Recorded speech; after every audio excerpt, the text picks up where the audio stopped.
I decided to go for elected ed, and when I got into elected into OAU, I was like, you know what, I'm going to do my master's in robotics engineering. That was the plan from like part one, part two. But eventually, when I got like part three, yeah, part three, part four, when I started like understanding the better, I was like, as a Muslim woman, I want to, as a Muslim woman, I would want to work from home. I would want a job that a career that I can balance it out. Do you guys understand what I'm trying to say? If you guys, I'm talking to like a blank screen, so it's not easy for me, sisters. So please be saying, at least Sister Amina, be saying yes, no, once a while. Yeah, we are with you. We are with you. It feels like I'm talking to like a box in front of me and nobody's, I'm not getting feedback. We are listening. Let We this are be like listening. a conversation, Yeah. sisters. We can, let me know somebody is hearing me. So I'm when I got listening. to We are party, listening. okay, now, so when I got to part three, part four, our sisters, we can mute our mics and just say, I'll just speak once in a while. So when I got to part three, part four, so my value kind of like, or like I kind of like, I kind of like add like a different values. I kind of add different values. So I was like, where I don't think I started thinking about like me pursuing robotics engineering. Is it like something I want to do? Like Sister Amina, please mute your mic. So I was like, is this something I would want to do like as a Muslim woman, that because my values kind of got I kind of like add different values. I would want to stay at home, work from home. I would want like a balanced life. Like I would want to be able to balance the career with my I'm a woman, I would not have to, I would love to get married and I would love to have kids, and I would want to be like I would want to be, present in my family's life. So with that, I was like kind of like conflicted, like I need to be able to balance this, right? So I started thinking, what can I do? Because what career can I pursue that would help me meet this need? So I was like, what? So someone, my tutor did, Miala honey him. So he mentioned to me that you're in engineering and you're very, you can be very smart, so why not just go into the software part of engineering, right? So I was like, okay, that's nice. That's a good one. So since then I started, I changed my mind. I was like, I'm going to go into. So I was like, it is two things. So it's either I go into, because I also love the medical side of things. I was like, it's either I go into, the software kind of thing, or I should, do my master's in biomedical engineering. So that's what I'm saying when I say that you need to like find the things you love. Necessarily for me, I love tech. I love tech, but at the same time, I had to balance like my values, because I mentioned it earlier that we shouldn't compromise our values. So I had to like, what do I love, like, and my values, how do I make it work? So that was it. So like I said, you need to like, find things you love and, balance it with your values, and then that way you can make things work. And there's this thing I used to tell people, which is that, once you're doing, like, the moment you're doing what you love, like, work becomes play. We have some people that they're working, but their job is not, they don't love their job, they don't love what they're doing. So most times when they go to work, like, they struggle. And that's not here. You need to like find what you love and balance it to like, and balance it with your values, and so you can make it work. And also I must say that, while you're finding what you love, you also need to like consider your strengths. Consider your strength and what you're good at. Like, let's say for example, design, like UI UX design is also a part of tech, right? So if you're the type of person that me if you're the type of person that you're very, very, you're a visual kind of person, right? Like, you're very good with colors, you're very creative, I mean, you're very good with design in general. I don't see, going into design, product design, UI design, UX design could be a very good, career for you. And if you're the kind of person that, you like coding, you love solving problems, you like doing, you like getting busy, and you just like getting things done. You might want to, and you're very, very resilient. You might want to go into programming. So there are two sides to things. And if you're the type like, you like to, you just like try to find what you love. Like for example, I'm still going to get there, but let me just, chip in this now, like a build up to what I'm going to say eventually. So like for example, I'm into cybersecurity now, and I work as a systems engineer. So I'm planning on, you know, I'm planning on pivoting into penetration testing for next year. Allow me to easy. I'm planning on doing that. So, and my main reason for wanting to pivot into that is because we have, when it comes to hacking, we have like two type of hacking. Like we have the, when it comes to ethical hacking, penetration testing as a job, we have two types. We have the red hat and we have the blue hat. So both are legal and both are under ethical hacking, and both can be out of hypothesis. So me, on the other hand, I would love to be the red hat because I'm the kind of person that I would like to be the red hat because I'm the kind of person that I'm not a problematic person, but um I'm very good at finding faults. Like let's say, you know, what is the job of an ethical hacker? What is the job of like a red hat ethical hacker? It's just that you're trying to, find the vulnerability in a system so that the blue hat hackers can, you know, kind of like, try to com- is combat the right word before the bad guys find the vulnerability and hack the company. So me, I want to be on the red hat side of things so that I can be able to, I pay attention to details, like to the tiniest details. That is one of my strengths. So that's why, like, okay, it would be easy for me to, find vulnerabilities, faults in a system than it would be for me to, and I can solve problems. I'm a problem solver, but then I still feel like, when I'm weighing both, red hats would need me more than blue hat for now. So I think that's just it. So that's why I said, like, you need to find what you love, your strength, and, kind of like leverage on it. So the third thing I'm going to be talking about is, okay, the second thing I'm going to talk about is like we need to know that our biggest successes come from when we step out of our comfort zone. So most times, nothing good comes easy. That's what they say. And I can tell you that like nothing good comes easy.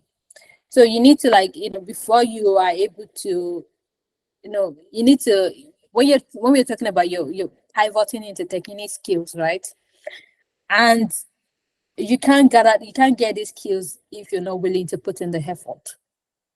And I feel like that is one of the, personally, I was talking to Sister Mina one time and I was like, that's one of the struggles I have with sisters. Like, we want to do these things, but we're saying we want to do it like only with our mouths. We're not, but like, are we putting in the work to get these things done? Most don't tarigi developers that we have out there, they put in work like sleepless nights, trying to study, trying to learn. So what works are you trying to put in? Like, what are the efforts you're trying to put into these things? You can't just say, I want to be a programmer, I want to be a developer, I want to be a designer without putting in the work. Let me give you an example. When I was in OAU, as Allah would have it, I had extra year. Let us all laugh. So I had extra year in university. So during my extra year, and I'm saying this because we know that's what I'm saying. The main reason why I want to tell this story is because I understand that being in Nigeria, it is not easy. you're trying to go into tech in Nigeria. It's not because the network, the data, the money you have to spend on data, go easy. It's not easy. So that is why I want to tell the story. So when I was in my final year, I had extra years. So I had to like add like an extra year in university. So during my extra year in university, I had like because I had extra year because of I like honing my projects for myself. I mean, I had extra year because of an year project. So I had extra year start off. I'm going to let you talk when I finish this. So I had extra year because of my final year project. So during my extra year, so what I would do was like because my extra year, my the extra course that I was supposed to do was supposed to be in second semester. So the whole first semester was just there in if doing nothing. So my first semester, like during that time, I was staying in Parakin. So what I would do was, and because my I'm not going to that my parents also helped. So because my parent doesn't want me staying at home like doing nothing, so enrolled me into. My parent asked me like, "What would you love to do?" I was like, I'd like to take a programming class. So my parent enrolled me in a programming class. I would go there, but that doesn't suffice. It is easy for someone to take you like the programming class, but the skills you need, you have to work hard for it. Because there's nothing as intense as there's no knowledge you can get from people teaching you tech like programming, or like unless you like get on the job and try to do the job yourself. Because it is when you're programming codes, like when you make mistakes, you're trying to find the bug in the code. That is when you're going to learn.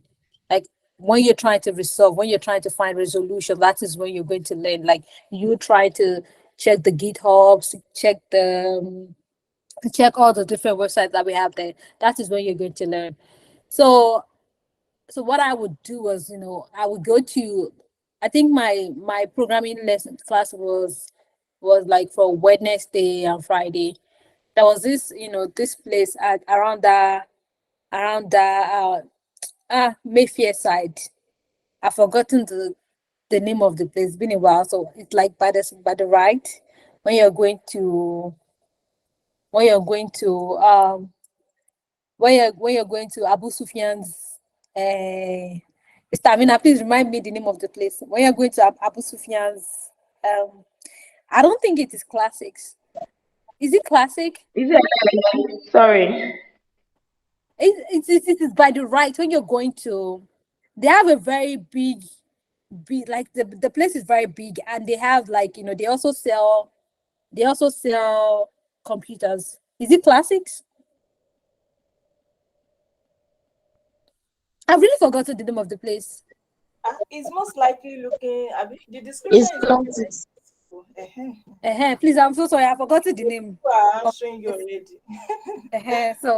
So it is classic. So I would go for like Wednesday, Friday. So I would go to for my programming training there. I think I was learning Java.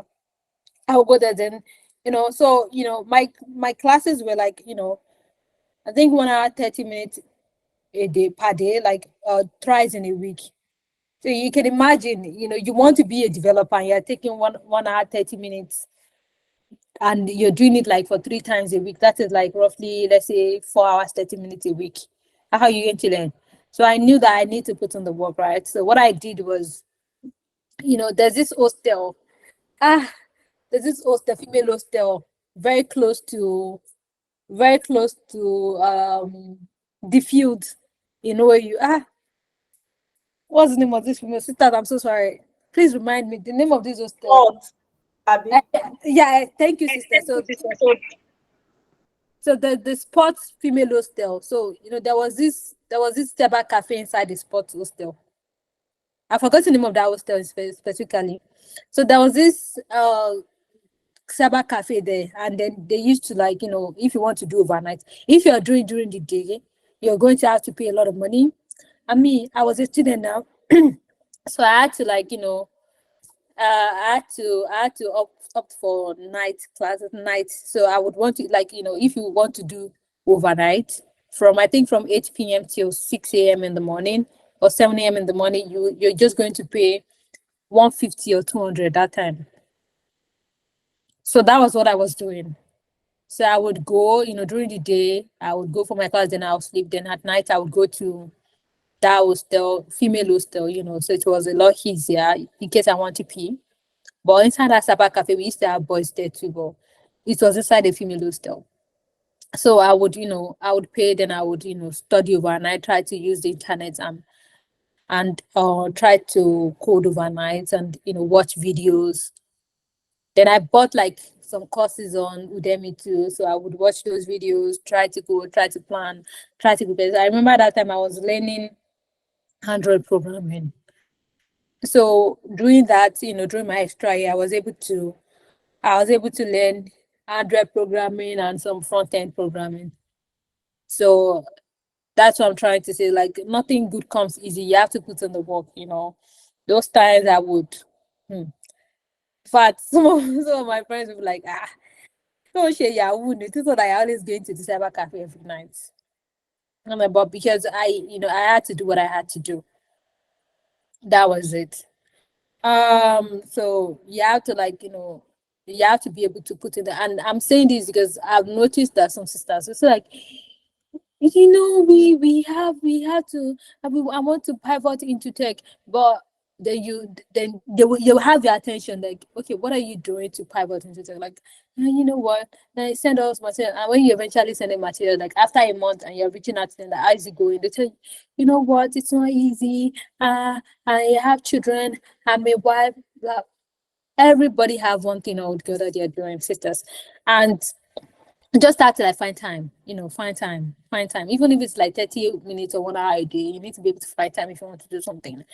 And one thing I keep telling people is that you know everybody's busy, even people that don't have to.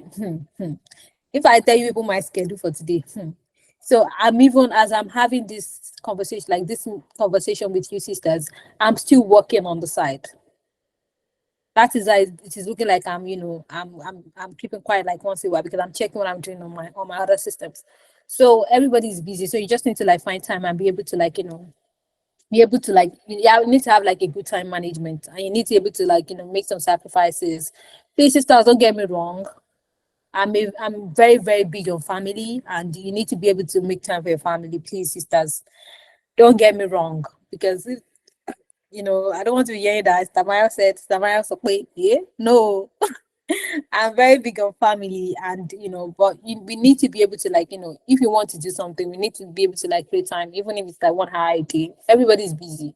Everybody have one thing or the other they're doing, and I know that motherhood, wifehood, marriage, it needs time. I'm not going to lie, but we need to be able to strike a balance and do what we have to do, right? May I make it easy for us. So, sister, I think two sisters want to say something. Sister Rashida, you're raising your hand. Talk to me, Sister Rashida. Talk to me, please.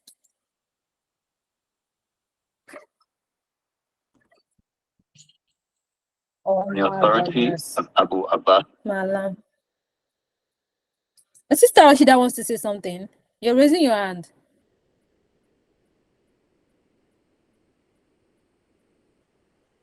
Okay, Sister Rashida is not saying anything. So I'm just going to move on to my next tip.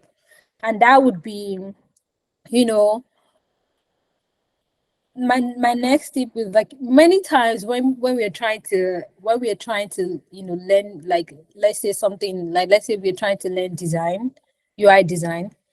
Most times, most of us don't have the patience to like walk through the process, of the sense that you learn for a week or two, and you're already you're getting frustrated, like you're getting angry with yourself that you're not perfect yet.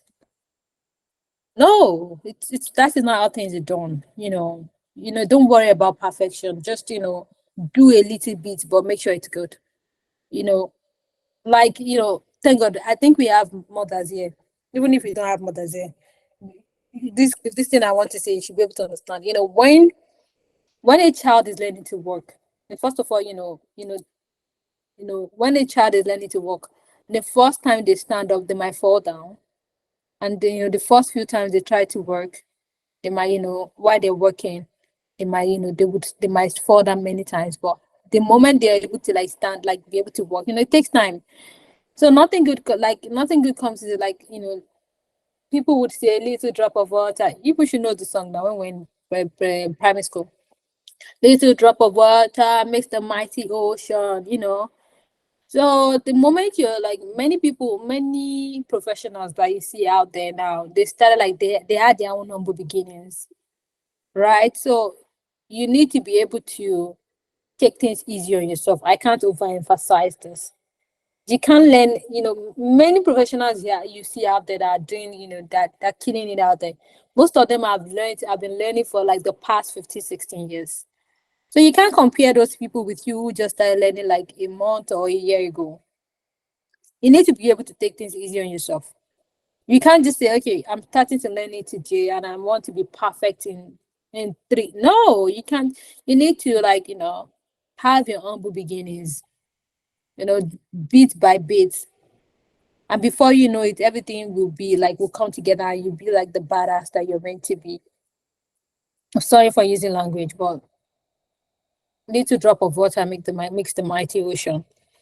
So I think that's that on that. And the next one I'm going to mention is like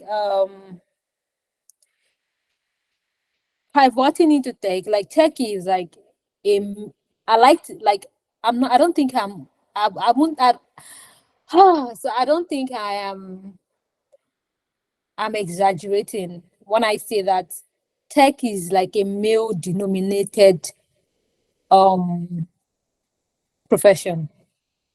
Like we have more men than women in tech. Am I capping? I don't think so. I think we have more male than women, in the tech profession, and that is why it is important for us to be able to be ourselves and stand out. Represent ourselves, and because no one else will. We live in a society whereby we have a lot of female professionals out there. Like women, we are killing it out there. Like we are very smart, like very very smart, and we know our stuffs. We really really know our stuffs. But imposter syndrome, we not let us shine. Imposter syndrome, and I'm just going to brush over this one here. Maybe next time we can talk about imposter syndrome in details. But we women, we are very very smart. We are we know our stuffs. But imposter syndrome, we always doubting ourselves. Like, am I doing this? Blah blah blah. And meanwhile, we have some people on the side that they don't even know as much as we do, but because they have the confidence in themselves, the moment they are just saying it like this, they're spewing rubbish. They're talking in the nonsense. But because they are just, they have the confidence, people like they can sell anything, even the rubbish of the rubbish, they can sell it.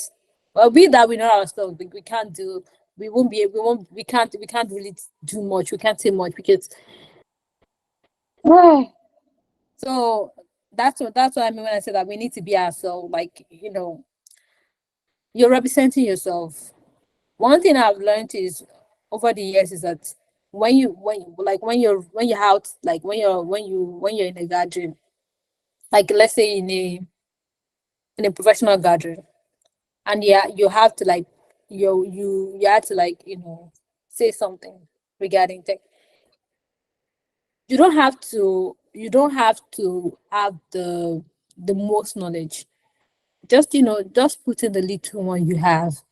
If you're wrong, the people there might correct you, and then even like you just have to like try, and with time you will improve. Like, let's for example, I don't know if you sisters have noticed, I'm not really good with speech. I'm a very okay. For most people, I appear to be outspoken, but for most people that know me know that I'm actually a very shy person. So I'm not the come to this kind of place, Google Meet and talk kind of person. I call myself a keyboard warrior. I would I would rather hide behind my keyboard and say what I have to say. Like, say what I have to say. And me, I have sharp mouth on my keyboard. But when I have to come outside to have conversations, like, in this kind of setting, I'm like always very, very, very, very, I don't know, like right now, I don't even know what I'm saying, but I just know that I'm saying something. So I'm just hoping that by the time I'm done here, I'm able to, if we guys are able to learn one or two things. I don't know if I'm making sense so far, but I'm trying my best. Please bear with me. So that's what I'm trying to say. Like, so when I tell you that, you need to be able to be yourself and, stand out, sister. So just represent you the best way you can, because no one else will. That's what I'm going to say on that. And another thing I'm going to say on that is you just have to, like, we are Muslim women here, right? You have to trust Allah through your journey, right? You have to be able to trust Allah because at the end of the day, may I say that I'm not, but the things that I've been able to do, I'm not as wise as the things that I've been able to do over the years. It's just Allah, to be very honest, because some things that it just happen. Like I just get like, oh my God, how did I do this? And when people meet me, and I tell them that I've done this, like, people like, hold up, hold on, like, how did you do that? Like, so, you just have to, like, get Allah involved in every step of your journey, because at the end of the day, we can't do it alone, right? We can't do it alone. We who holds us, who gave us the knowledge, like our entire being, our entire existence, who owns it? Is it not Allah? So you have to, like, be yourself, stand out, and let Allah be like a very important part of your journey, because at the end of the day, you can't do it alone. We've had people that are smart, like they're even smarter than some of us that, you know, Qadrullah Mushafa. So you have to have like Allah be like a very important part of your journey. Another thing, before I go to the next point, another thing that just came to mind that I need to add is that, it is easy to say I want to be a jack of all, like you need to like have like a particular field intake that you want to. I think my thoughts are coming together now, now that I'm into the conversation. You need to have like a particular field intake that you want to learn. Like for example, you can't say you want to learn Android programming and you want to learn cloud computing. It is easy to say you can learn both, but you can't learn both at the same time, because the influx of knowledge, like the knowledge, like there's this thing called knowledge bombing. So you can't do the two because the two cloud computing is an entirely broad field on its own. Then we have the programming. So it's like no matter how, like, you'll be getting confused. So you need to just pick, pace yourself, pick one particular field like you want to learn at a time and focus on it. And I can tell you, many people that have decided, like, especially when it comes to, I'm still going to mention that I'm still going to talk about this later on. When it comes to like self learning, you need to like be proactive. You need to like put in the work. Like nothing, you the struggle. It is part of the learning process. There are days that you're gonna struggle. And when I start talking about the self-learning part of the thing, part of my conversation today, I needed to like remind me, like, there's a story I want to tell of how I had to stop programming. My dad had to stop me from programming, like Android programming to be precise. So someone should remind me if I forget. I need to tell you the story, because so you can understand that self-learning, it's not easy, but we just need to hang in there, and balance help, everything will come together. And my next point tip would be um negative thoughts. Yeah, because I mentioned it earlier that one of the problems that we women in general have is one of the problem we women in general have is imposter syndrome. Like, we let negative thoughts overwhelm us and block us from achieving our goals, right? So we need to be able to, like, shut down the negative thoughts in our mind. Like, the doubt come like once a while, like there's some time that you're learning to you're just learning, right? And then the thought might just come once and we're like, I'm not doing fine. There's no way I can do this. I'm not improving. Those are negative thoughts. Those are negative thoughts. And we need to be able to, shut down those ones. And how in my own, like, how do I do that? I work as a systems engineer, right? And I work like on my team. I'm lucky for my team because on my team we have like four girls, four women, two men on my team. I handle that.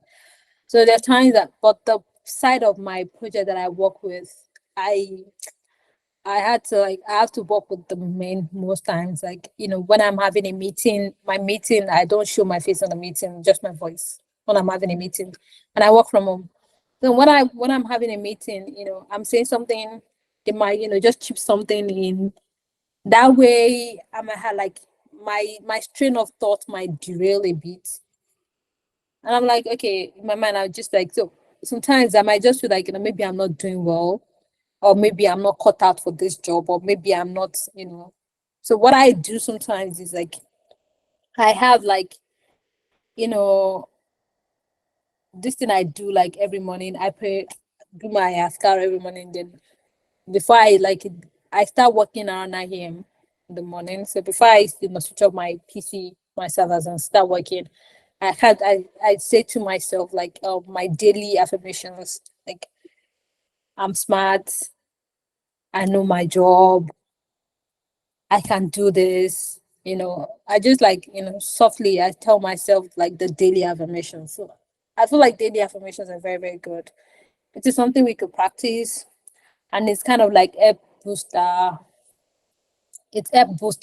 it called? Our self-confidence. Like, I'm I'm killing, like, I'm sorry guys. When I say I'm killing it, it means I'm doing a good job, right? So I'm killing it. I'm doing well. I'm smart. When I make mistakes are only like a part of the growth. You know, you have to make mistakes to learn, right? You can't keep the moment you're having like a smooth sailing. If you're having like a smooth sailing all through, then there might not be much growth. So you need to make some mistakes. From your mistakes, you learn, okay, what can I do not to make the same mistake again? So that way you're learning. So I keep telling myself this. So, and I remember then that when I was learning back then in Ife, that is, I would feel like I'm not making. There's sometimes that I would spend the whole night at that cyber cafe that, hmm, I wouldn't be able to, like, pinpoint what the issue was with my code. And the whole night I'm struggling. I'm like, what exactly like, where did I go wrong with this code? The whole night. In fact, sometimes a week, every night I would go there. I wouldn't be able to, resolve anything on my code. So, you know, from there, when you start making research, trying when you're making research about the errors you're seeing, you learn.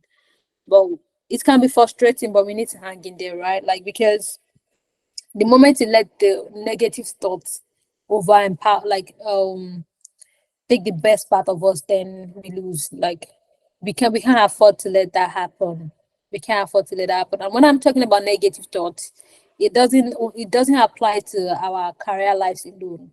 It applies to all part of, like, all aspects of our lives. Struggles come, life setting, life, sometimes life is life in, but we need to keep in mind that, that verse of the Quran that says that after struggle comes ease. Ease would come. And the promise of Allah is true. The promise of our Lord is true. He doesn't fail us, right? It's time for Salah, right? So the promise of our Lord is very true. So I'm just going to wrap this up very soon because I need to go to, and you sisters need to go to. So we just need to, like, have at every point in our lives, you need to, like, keep in mind that the promise of our Lord is always true. When we go through struggle, when life is life in, and we need to always remember that, you know we need to hang in there, right? We can't afford to let the negative thought, which is shaitan, in my own opinion, we can't let him win. We need to, like, we need to be grounded, and when the negative thoughts come in, uh try to have like the positive affirmations, like, no, don't give in to that, you know. And another thing that I'm going to say is that as Muslim women, as as Muslim women, like, we are Muslim women. When people see us from afar, they know that we are Muslim women. We are struggling against systems not meant for us, right? So that was why I said that we need to always stay true to ourselves and our values, no matter what. I remember that I remember that time when I was job searching. I finished doing my cybersecurity program, and I was job searching. I would do my job. I know there was this funny auntie around me. Funny auntie I had around me. Then and I would go for my interview. She would say like, "Ah, it's not that you're wearing your hijab like this. You know this country that you are in. Who we let them employ you like that?" So just when I'm about to go for my interview, like just a few minutes before my interview, she would say that. And sometimes it will break me, but I'll still go for it. But I have learned how today that, I'm doing, I have a job and I'm doing the things like without compromising on my values, or no, without removing my hijab, or, they know, like, even at work, they know that, okay, this is who I am. There are things I won't do, and everybody respects that. So we shouldn't compromise on our values, and we need to always stay true to ourselves, right? So we need to, like, because the moment like, let's say for example now, you have a, like, you eventually got that tech job or tech role, even if it is internship, then you are at work, and then one unfortunate male team lead walk up to you with his smelly hands, that, okay, shake me. What are you going to do? Are you going to be intimidated and shaking me? No, you need to, like, stay grounded. You need to stay grounded. You need to stay grounded, and you don't do that. We are Muslim women. There are things we don't do. Let me give you an example. People that know me know that I don't really, I have sharp mouth, and most times I'm very bubbly. But when I have to, like, clear people, I clear people. Let me tell you guys a story. So this was during my service year. So that time I was serving in Ofa, and it was during COVID, right? So this uncle, so I was serving in Polyofa. Yeah. So, and I was serving in, I'm not going to tell you the department, so that, because it will be easy to know this person I'm talking about. So I was serving there. So I think it was around the time that, so the next batch were in camp, but because of COVID, they had to, like, send them home. So it was that morning I was at work. So I just got the call of, like, our Mkan Amir. He's also in Canada now, by the way. So that was on the other side. So we got we got we got like a call from IM Camera, and was like, guys, we need to like be on our 10 toes. Like, the new coppers are coming from camp today, and we did not have anything on ground to accommodate them. So we had to, like, get moving, go to market, cook, do all these things. So he called me. So when he called me, I was like, my oga was not in the office then. So I was like, I waited a while. It wasn't enough. I had to, like, I had to move, because we had to do something. We had, like, close to 150 people coming from Camp Tofa. I can't afford to stay there. So I talked to his secretary, like, I have to go, tell him that, explain to him. So I left. So I went to do what I had to do. So later in the evening, I got a call from my guy. My guy was like, I got to the office, I did not see you. So I told my guy that, it was because I had to leave now. And I explained that, sure, your secretary did not tell you why I had to leave me. So it was like, yo, Roy, hey, you guys. What I told that man that day, I told him that, excuse me, sir, because I had to be sure that I was talking to me. So I was like, are you talking to me? Like, it is Mariam that is on the call, though, not somebody else, not one of your babes that used to carry around. Oh. It is Mariam that is on the call. I was like, hey, you know that it is Mariam. I was like, okay, sir, you cannot be talking to me. That is not me you're talking to. So I ended the call. So the next day, after we had, accommodated these coppers, and the coppers were gone, and then they were good. So I went to, what's it called? I went to his office. I went to greet him, like, when I got to his office, like, I went to work. Like, I greeted him, then I was going back to my own office, and I realized I wasn't saying anything. I was expecting him to apologize to me, he wasn't apologizing to me. So I had to remind him that, excuse me, sir, yesterday I called you because I don't want anybody to be telling me that he forgot. No, don't forget. I had to remind him that, excuse me, sir, you said this yesterday night. That yesterday evening when you called me, I don't appreciate it. Like, did you say that? Excuse me, that I don't appreciate it. You cannot be talking to me like that. You cannot be talking to me like that because there are some things that I'm not just going to take. Even though I'm working on that, no, you're not going to do that to me. So I understand that, some annoying male team lead can be very annoying like that. But the moment we realize that they are starting to move somehow, we need to from the from the root, we need to cut it, because if you don't cut it from the root, it is going to oh mama, like it's now become something else that we don't want it to be. So you need to as Muslim women, this is good to be keeping quiet, but there's sometimes that just have to put people in their place to avoid any I don't know. So we just have to put people in their place, because this system, it is not meant for us. We are women, but we are struggling. But that is why that we need to speak. We need to be able to don't be taking what is not me. People that know me. Even at work, if you're talking to me in a way that I do not like, I'm going to call you out. You need to be able to in as much as you need to put your manners in check. I don't care who you are or what you would, but no. I won't let no. So we need to hold our ground, and we need to be able to stay true.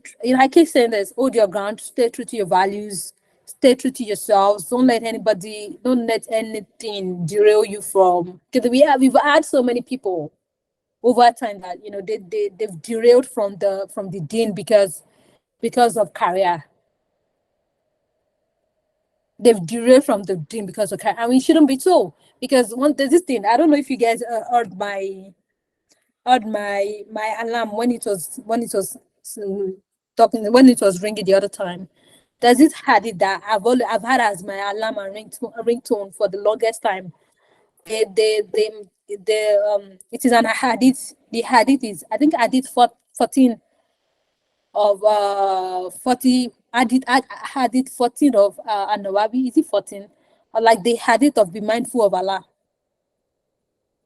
So if you're minded, so if the nation were to gather against you, they can only harm you with what only are destined for you. And if they were to benefit you with anything, they can only benefit you with only something that Allah has destined for you. See, if everybody should come like this, I want to do this, I want to do this thing for you. If it's not meant for you, it's not going to happen. And if it's if they were to okay, I'm because of you are doing this, I'm not going to benefit you with this. If they don't benefit you with that thing, it was not meant to be you. It was not meant to be for you. And balance help, because I can tell you for a fact that if that thing doesn't work for you, something better is going to come.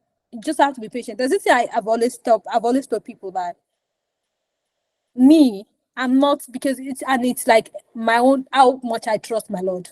I used to tell people that when an opportunity eludes me, I tell people that I don't feel sad. And when people when people feel sad, I just tell them that my Lord has never taken anything away from me unless that He replaces it with something better. So we need to be able to hold our ground. We need to be able to hold our ground and stay true to ourselves, our identity. We don't let anybody sway us. Because at the end of the day, they sway us, and what they're swaying us for something that is not even worth it at the end of the day. Meanwhile, if you stay true, you stay patient and stay true to your Lord, He's going to reward you with something much more better than what those people even have to offer you. So I can't overemphasize this, and I hope that we kind of because it is. I understand that it's not easy out there. The struggle out there, it is insane. And I remember that when I even finished school and I was job searching, it was a lot. It was a lot. I had so many people were saying so many things, so many people that people would put things in your head. But at the end of the day, you need to like, stay focused. Like what keeps me going is like no matter any reward anyone wants to give me, it cannot be as sweet as the reward my Lord will give me. Because my Lord, when it comes through, it comes through.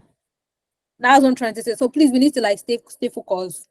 Um, and then we need to also know that we the only way we can accelerate our tech career is by challenging ourselves every day. And when I say challenging ourselves every day, it's I mean, when you that thing I said about trying to study, trying to sacrifice, make some sacrifices for your learning, and challenging ourselves. Let me give you what I mean by challenging ourselves.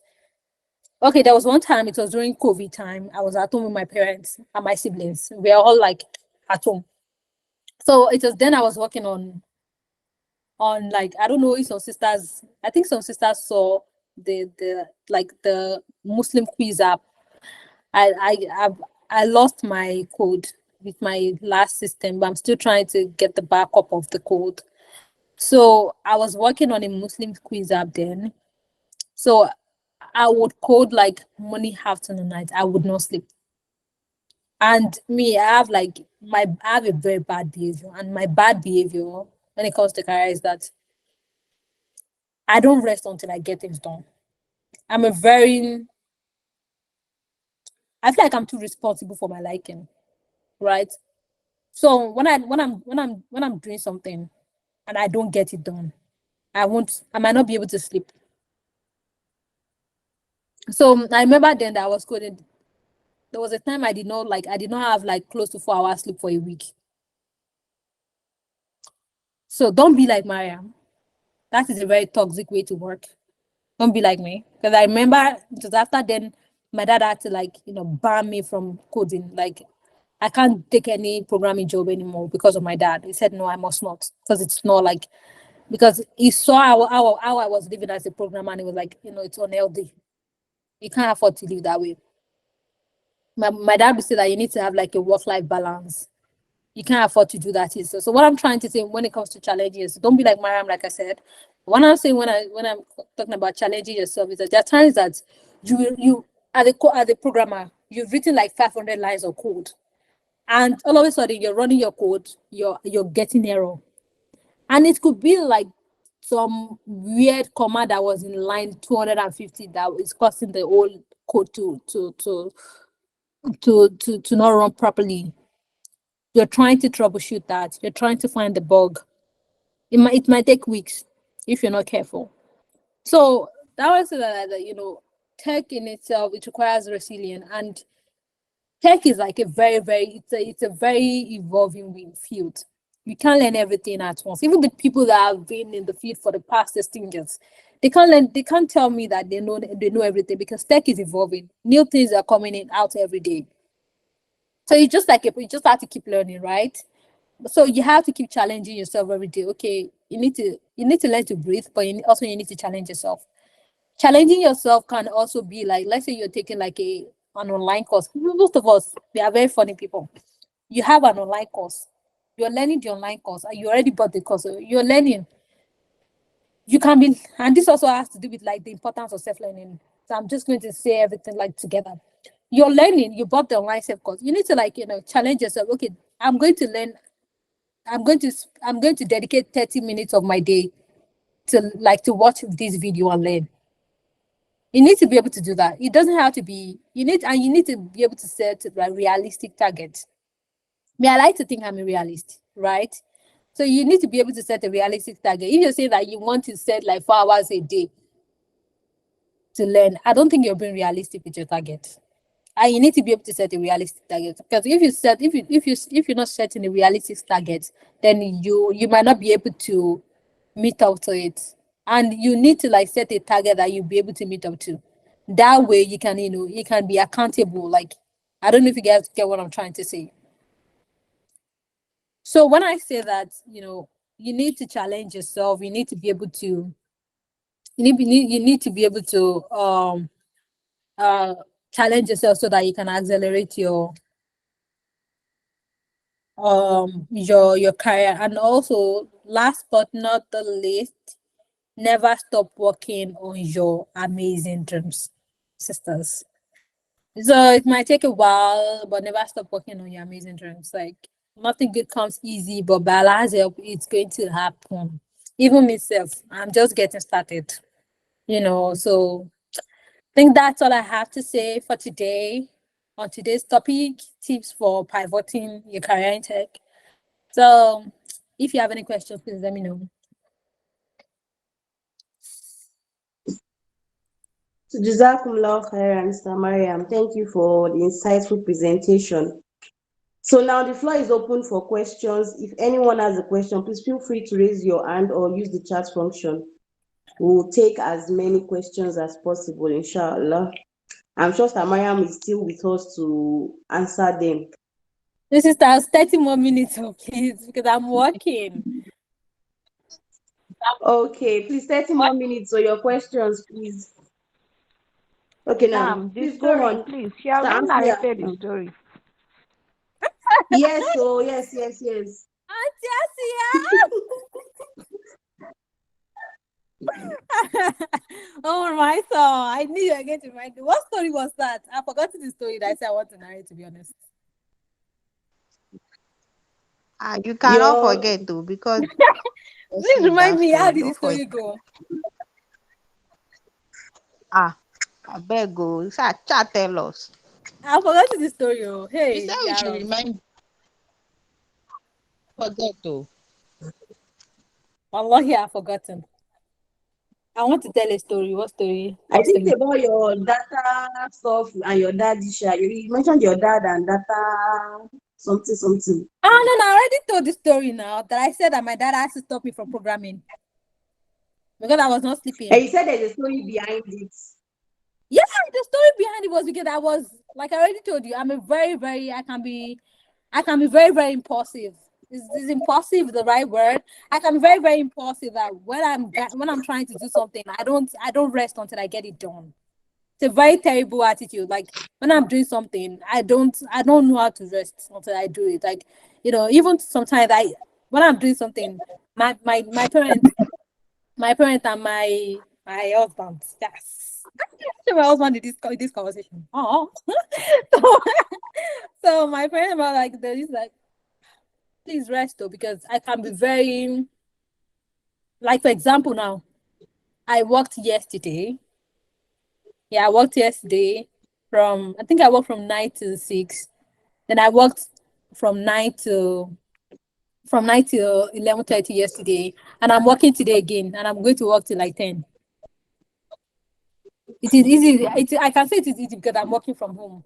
But sometimes when I get too much, like it's not a good thing. But sometimes then I don't know how to rest. I don't know how to rest. So I need someone to remind me that when I'm resting.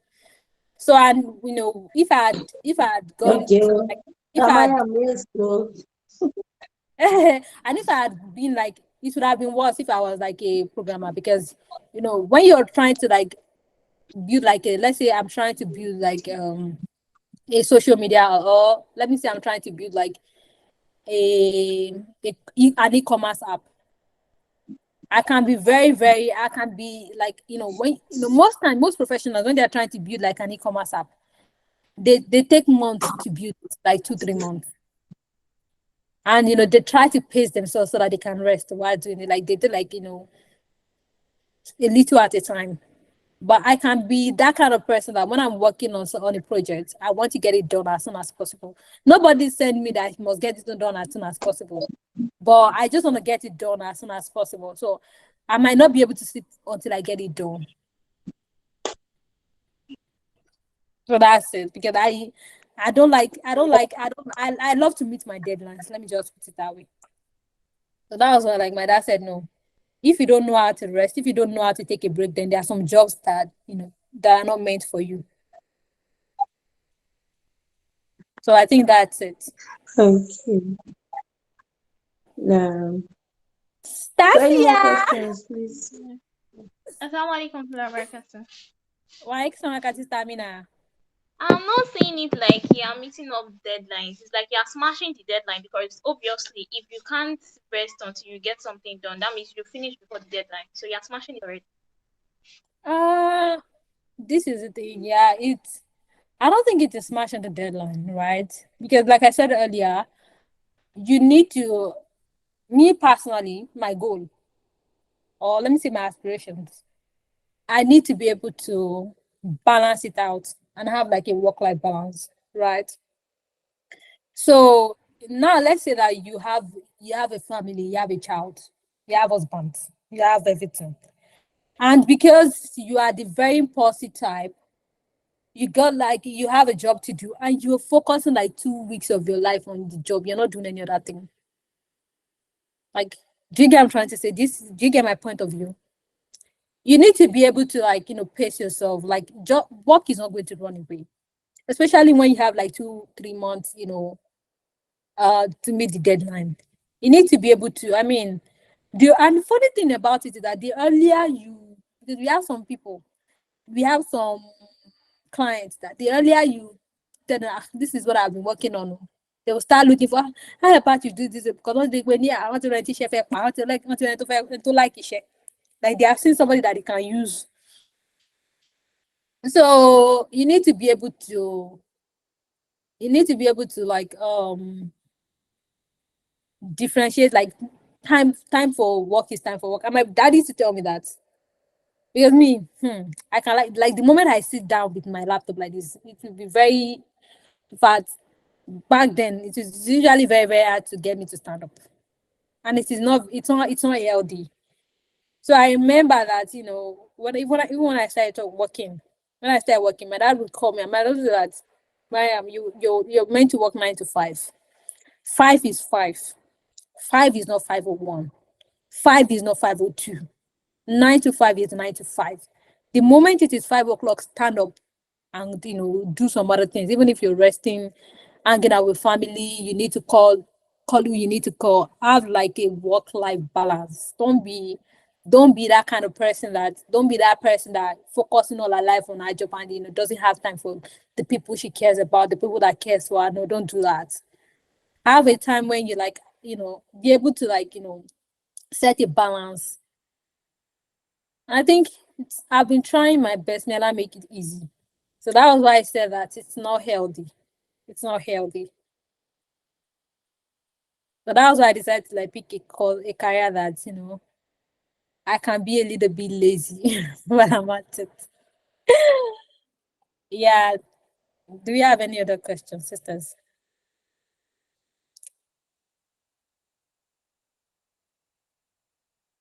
If you don't have any question, can I go now?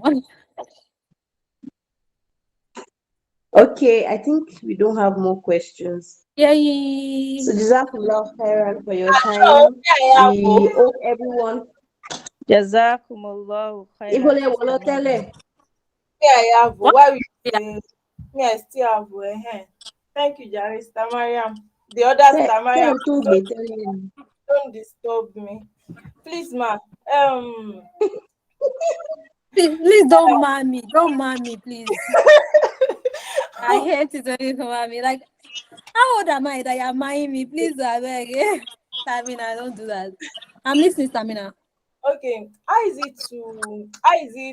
hard is it to be a cybersecurity analyst? Does it involve coding, or once or you shall get like, does cybersecurity involve coding? That's simply put. It involves scripting to an extent.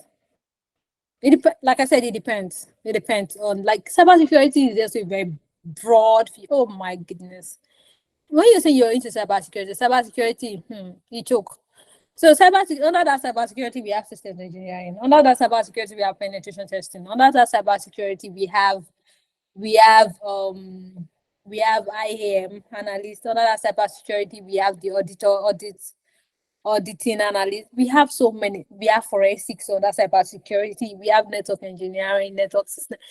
Cybersecurity is a very broad field. So when you say cybersecurity, it is very big, right? So there are some fields under cybersecurity that you don't need to There are some fields under cybersecurity that you do not need to, how do I put it? That you do not need to know how to code. Like as a network engineer, I don't think you need that. You need to know how to code. But as a penetration tester, you might need to know how to code, like not like major coding like a programmer would, but you need to know how to do some Python scripting, right? So your question is very relative. So it depends on the part of cybersecurity you want to venture into. Because cybersecurity is very broad. Like tech is oh broad. Tech is broad. Tech, when we are talking about tech, we are talking about mechanical engineering. We are talking about food tech. Which is when we are talking about programming to joke. We are talking about it is a lot. I'm not going to lie to you. And even cybersecurity. Cybersecurity is broad. I can like there's so many careers under cybersecurity. So many. So but so many careers under cybersecurity, but you don't need to know how to code for all of them. You don't need to know how to code. Like for example, now my brother is my don't say I'm always copying my brother, but my brother is also into cybersecurity. He's into cybersecurity, and we are not in the same. We are not in the same. He's into the admin side of things. He's into the admin side of cybersecurity. He knows this stuff, but he's into the admin side of cybersecurity. But me, I love the tech, like the um hardware side of things. So like I love to get my hands dirty. I love to like, do things. I don't know how to administrative anything. I'm not really good with that. But when it comes to like, doing the job on the field job, I know how to do that. So, it depends on what you want. Like I said earlier, like find the things you love, the things you're good at, and you can, leverage on how to make it work. So there's so many fields, like so many careers under cybersecurity, so many fields in tech that you can, just, find your strength. Like for example, there was one time my friend is doing his PhD in US now. So it was having it was like, see, there was one time he called me. I think he sent me a message actually. It was like that he's frustrated that he doesn't think he's good enough. He doesn't think he knows how to do anything. And I was shocked. I was like, hold on. What do you mean by you don't think you don't know how to do anything? Because this person had graduated with first class from where you the same department. This person got like a yeah, I cannot think. This person got like a a scholarship to do PhD straight in the US. But she mastered the PhD straight. And I have this person in my DM telling me that he doesn't think he's good enough. He doesn't think he has any skills. Okay, I'm like, hold up, hold on. What are you saying? You know, now we had this conversation and I got to understand that it was like he has so many skills. But it was just like he doesn't think that he was having so much doubt about himself. So at the end of the day, I had to tell him that leverage on the skills that you have because while he was, it takes a while. I think PhD takes like 5-6 years, but he was still trying to find like other things that I could do to make money. So I was like, you like design, you like to design stuff. I've seen some of the things you design for fun. So why not just, leverage on it and try to make some money out of it while you're doing your PhD on the side. So just find what you love, yeah, and everything is fine. I don't know if Tasia is here. My sister Asia, I've been telling her she knows how to write. She can, yeah, she's very good with writing. Yeah, she's very good with writing, but and I'm telling her that she should write a book for us, or she should, what's it called? Or she should, or she should start doing a copywriting job. Work from home, she's making money. Anyways, so I think that's it from me. So, Stamina, have I answered your question, Stamina? Bad Bentley. Because I know that we have two staminas, the stamina time and stamina family. Have I answered your questions?